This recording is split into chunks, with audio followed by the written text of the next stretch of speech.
Hey guys, welcome into the College Football Playoff National Championship edition of Buckeye Chalk Talk. I'm Andrew Moses here for cleveland.com.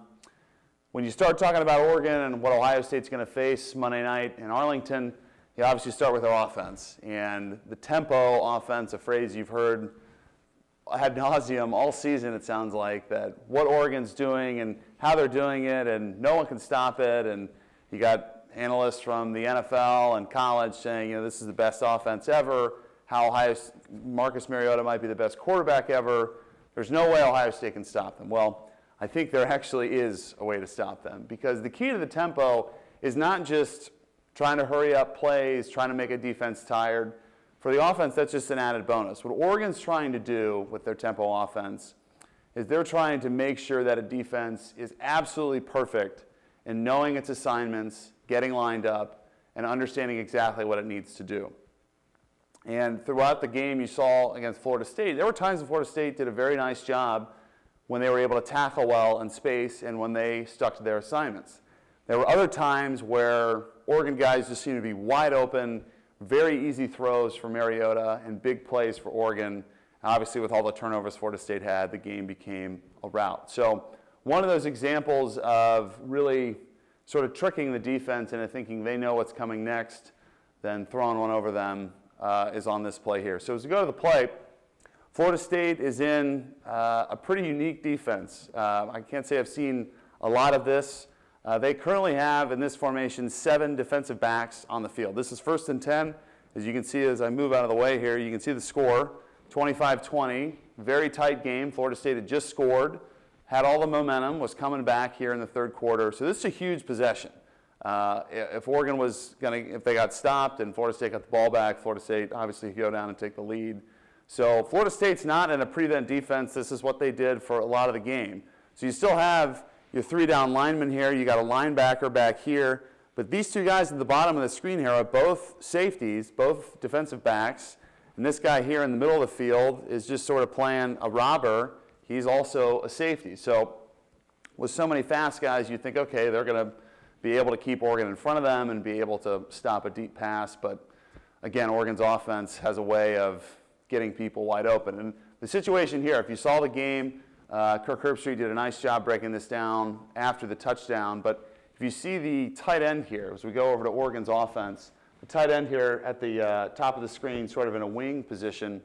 The play before this, they threw a very short pass to the tight end, different formation, but on to the boundary side up here. Tight end made a nice play, made a nice catch, broke a tackle, and got a first down. So hurry up, they get back to the line of scrimmage. About 10 seconds later, here's where they're at. They're about to snap the ball. And as we will talk through on the iPad, the corner up here for Florida State, this guy up here at the top of the screen, he thinks he's figured out what play's coming next. And as we go through it on the iPad, he clearly does not. So as we go down to the iPad here, you see the formation we talked about. I want you to focus your attention here just on the offensive line and the wide receiver here into the boundary. This guy right over here. So Florida State actually runs a nice little blitz game here. They bring this safety up toward the field to come in. This safety crosses underneath.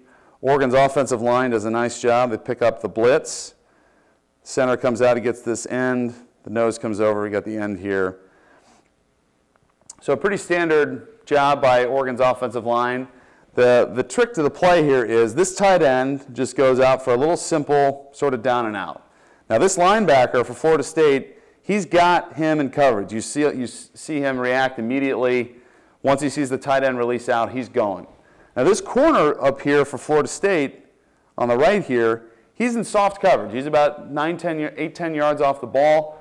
Definitely from the look of this defense, he's not a guy with a flat responsibility, meaning he's not a guy that has a responsibility to guard a receiver 3-4 yards down the field towards the sideline. His job is to not let anything go behind him, to give his safety, this guy up at the top of the screen here on the hash, give him an opportunity to help over top if the corner actually gets beat.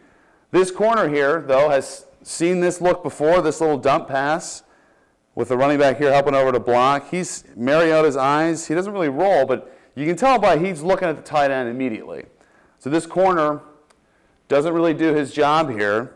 thinks he's going to come up and make a big play, make a big hit, intercept the pass, just cause a big play right in front of his own sideline. Well, this receiver, all he does is just run about 10, 12 yards and turns around. And Mariota and this safety, sort of realizing what's happening, Mariota makes a nice pass. This receiver catches it.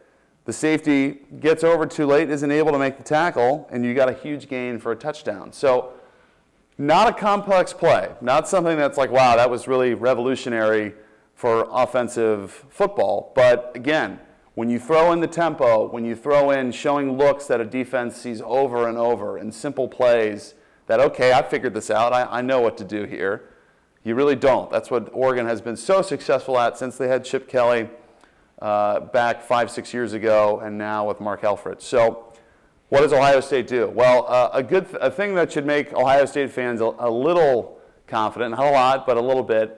Coach Luke Fickell was one of the defensive coordinators for Ohio State's 2010 Rose Bowl win against the Oregon Ducks. Now, definitely Marcus Mariota is a better quarterback than the guys they had then, but it's the same offense. It's the same scheme. It's the same process, the same idea. The success in that game Ohio State's defense had was based on they knew their assignments, they tackled well, they kept things in front of them, and they didn't try to do too much. You got to trust your defense and the guys out there. They're going to do their job to the best of their ability, and you can still make big plays. You can still cause turnovers by guys being so secure in what they're going to do.